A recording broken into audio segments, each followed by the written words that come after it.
Good morning, नमस्ते। दिन का शुरुआत खुदा के वचन के साथ दैनिक वचन बचना और बचाना में हम आपको स्वागत करते हैं। आज रविवार 3 अप्रैल 2022। आज का विषय है एक रिश्ते का पुनर्निर्माण।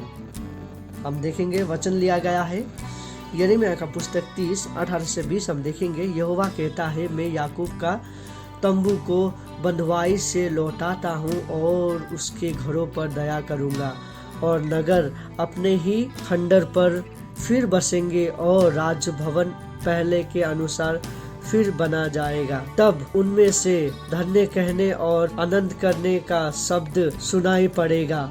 मैं उनका वैभव बढ़ाऊंगा और वे थोड़े ना होंगे। उनके बच्चे प्राचीन काल के समान होंगे और उनकी मंडली मेरे सामने स्थिर रहेगी। और जितने उन पर अंधेरे करते हैं उनको मैं दंड दूंगा। उनका महापुरुष उन्हीं में से होगा और जो उन पर प्रभुता करेगा वह उन्हीं में से उत्पन्न होगा। मैं उसे अपने निकट बुलाऊंगा और वह मेरे समीप आ भी जाएगा, क्योंकि कौन है जो अपने आप मेरे समीप आ सकता है। यहोवा की ये वाणी है, उस समय तुम मेरी प्रजा ठहरोगे और मैं तुम्हारा परमेश्वर ठहरूंगा। वचन पढ़ाई सुनाए पे खुदा बना आशीष करे। आज का हम जो वचन देखते हैं, जब हम पढ़ते हैं याकूब का वचन, वहाँ पे हम ये सब बारे में सोच देखते हैं और ये यिर्मयाह का पुस्तक में इसका वर्णन किया गया है। इसमें हम एक चीज दे सकते हैं कि हम उनके ऊपर विश्वास कैसे करें, विश्वास कैसे करें, क्यों करें और किस लिए करना चाहिए, ये सब हम दे सकते हैं। हम एक इंसान, हम जो रिश्ते में बने हुए लोग होते हैं, हमारे जीवन में बहुत सारे रिश्ते बनते हैं, बहुत सारे रिश्ते टूट जाते हैं, बहुत सारे दोस्त हम बनाते हैं और बहुत सारे दोस्त हमें छोड़ के भी चला जाते हैं। ऐसे में हम किसको विश्वास करें, किसको ना करें। हम बहुत समय पे ऐसे जगह पे पहुंच जाते हैं कि हमें सही डिसीजन लेने के लिए हम समझ ही नहीं पाते कि हमें कौन सा डिसीजन कौन सा समय पे लेना चाहिए। सही निर्णय लेना हमें बहुत मुसीबत होता है। जैसे कि जब हम सुने थे कि वर्ल्ड ट्रेड सेंटर में जो हादसा हुआ था, लोग टूट फूट गए, उनका आशा मर गया, बहुत सारे लोगों ने अपना घर गंवा दिया, बहुत सारे लोगों ने अपना सपना को गंवा दिया। इस तरीका से एक साधारण मनुष्य के जीवन में भी बहुत सारे समय पे जब एक घटना घटता है, उस समय पे हम अपने आप को कमज़ोर पाते हैं, हम निराश का सामना करते हैं, हम फेलियर का सामना करते हैं। हमारे आगे हम अब इसके बाद क्या करें बोल के हमें कुछ आशा ही नहीं होता। उस समय पे प्रभु क्या कहता है कि प्रभु कहता है, मैं तुझे बनाऊंगा। और जब हम साम्स 23:3 भी पढ़ते हैं, वो कहता है कि वो हमारा जो आत्मा को फिर से नया बनाएगा। खुदा कहता है वो हमें फिर से बनाना चाहता है। हम बहुत सारे समय पे हम आशा खो देते हैं। हमारा जो आशा होता है, हमारा सपना होता है काम करने में, हमारा फ्रेंड्स, हमारा जो दोस्त लोग होते हैं, हमारा जो घर होता है, हमारा जो स्थान होता है या कोई भी संस्था में हमारे जो भी स्थान होता है, वो सब स्थान हम छोड़ देते हैं, टूट फूट जाता है या हमसे लिया जाता है। उसकी वजह से हमारा रिश्ता खराब हो जाता है जो लोगों से। हम उससे किस तरीक़ा से रीबिल्ड कर सकते हैं? सबसे बड़ा बात कहें तो हमारा जो सिनफुल नेचर है, जो हम पाप करते हैं, जिसके वजह से खुदा से दूर हो जाते हैं। तो मैं आपको यही कहना चाहता हूँ, ये जितने भी अभी हमने जितने भी पॉइंट्स सुना है, ये सब पॉइंट्स हम यही समझ सकते हैं कि ये सब संसारिक चीज़ है। जो कि मैं आपको एक उदाहरण देना चाहता था कि ये सब संसारिक चीज़ है। ये सब संसारिक चीज़ में हम उतार चढ़ाव होते रहेगा। हमें इसे फिर से पूर्ण निर्माण हम करने के लिए कोशिश करते हैं। हम अभी जितने सुने थे, हमारा आशा, सपना, फैमिलीज टूट फूट हो जाता है, ये सभी चीज़ में हम पूर्ण निर्माण करने के लिए सोचते हैं।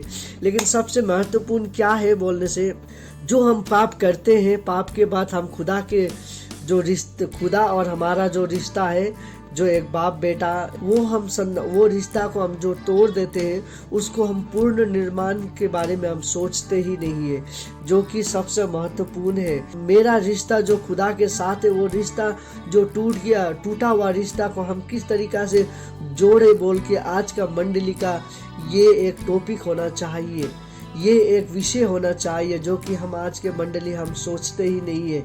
आज का मंडली पे हम ये सब प्रचार नहीं करते हैं। हमारा रिश्ता जो टूट गया है वो रिश्ता हम किस तरीक़ा से फिर से जोड़ सकते हैं। आपका घर पे लाइट तभी आएगा जब आपका कनेक्शन मेन लाइन से होगा। हमारा मेन लाइन हमारा खुदा है। यदि हम खुदा के साथ हमारा जोड़ नहीं है तो हम उजाला नहीं दे पाएंगे। उसी तरीक़ा से आज का वचन हमसे यही कहता है कि खुदा कहता है कि वो हमें बनाना चाहता है, वो हमसे रिश्ता बनाना चाहता है, वो हमें फिर से, हम जो टूट फूट गए थे, एक पूर्ण निर्माण करना चाहता है, हमें फिर से नई तरीक़ा से वो रचना चाहता है। क्या हम उसके लिए तैयार हैं? खुदा आपको ऐसे ही छोड़ना नहीं चाहता है। क्या आप खुदा को ऐसे ही छोड़ना चाहते हैं? ऐसा ना छोड़े खुदा को। खुदा आपके साथ है। खुदा आपको पूर्ण निर्माण करना चाहता है। हम जब पाप करते हैं हम खुदा से डर के दूर हो जाते हैं। नहीं, खुदा के पास चले, अपने पाप को कन्फेस करें, रिपेंटेंस मांगे, ताकि हम पूर्ण निर्माण हो सके। हमें अपना जीवन खुदा के हाथ में समर्पण करना है ताकि वो उसमें नई काम कर सके। जब हम ये करेंगे, खुदा हमारा जो भी हमारा सोच है, जो भी उलझनों से जूझ रहे हैं, वो सभी से हमें निकालेगा और हमें खुदा चलाएगा। खुदा आपको चलाना चाहता है, खुदा मुझे चलाना चाहता है।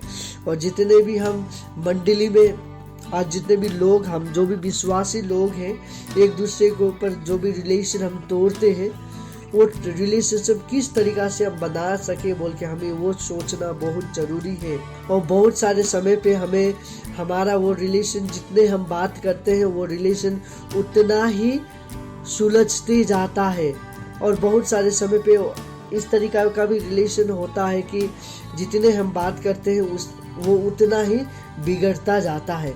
तो बहुत सारे समय पे हमें प्रभु जो सोच दिया है वो सोच से हमें सोचना चाहिए। यदि मैं इस इंसान से रिलेशन रखूं तो मैं अच्छा होता हूँ या ख़राब होता हूँ। यदि मैं इस इंसान से रिलेशन रख के ख़राब ही हो रहा हूँ, पाप ही कर रहा हूँ, पाप ही सोच रहा हूँ, सो उससे रिलेशन रखना मेरे लिए अच्छा नहीं है।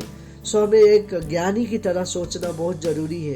खुदा ने हमें ज्ञान दिया है, हमें इसे चलाना जरूरी है। खुदा हमसे यही कहता है, क्या हम तैयार हैं?